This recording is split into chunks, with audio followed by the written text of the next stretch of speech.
Okay, Assalamualaikum. Hari ini saya nak share cara macam mana kita nak connect API UTrading dengan exchanger Bitget. Okay, bila kita buka platform UTrading, kita tekan API connected. Dan lepas tu kita cari Bitget exchanger dan kita tekan normal API. Okay, dekat Bitget nanti kita hanya tekan 4 benda ni sahaja untuk API connection. Yang lain-lain tak perlu tekan. Dan yang ni kita perlu copy nanti ya. Okey, untuk dapatkan API key, secret key dan fastpass ni kita perlu buat dekat Bitget nanti ya. Okey, first kita masuk kita punya Bitget.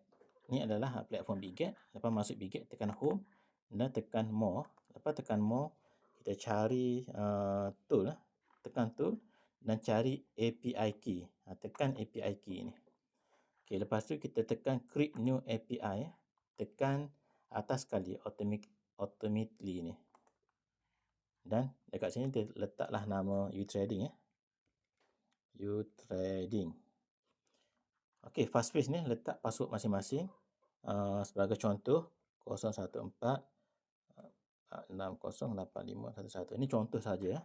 You all boleh letak password masing-masing ya. Ban IP address ni kita perlu ambil dekat UTrading ni, copy yang ni dan masuk balik dekat sini. Paste.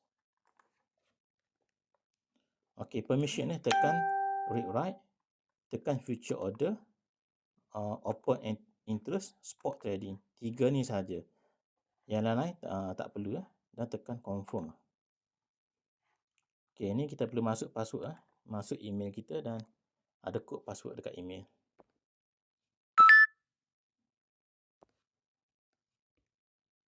Copy dan masuk balik dekat sini. Dan Google Authenticator punya password. Copy dan letak kat sini ya. Okey, last tekan confirm. Okey, dah keluar yang ni. Semua ni kita perlu copy masuk dalam kita punya UTrading tadi. Okey, copy API key ya. Copy API key letak dalam kat sini. Paste. Copy secret key.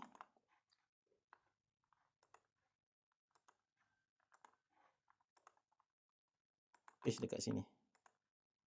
Okey, fastpass ni masuk yang kita masukkan tadi ya. 014 4608511. Ini contoh Sebelum kita tekan connected ni, kita pergi balik dekat sini. Tekan confirm dulu. Confirm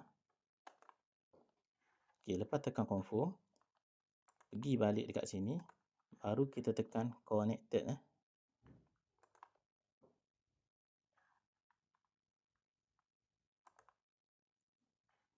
Okey, siap. Tekan OK.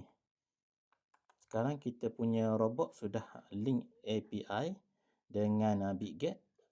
Dia akan keluar macam ni. API running normally connected Okey, siap. Wassalam.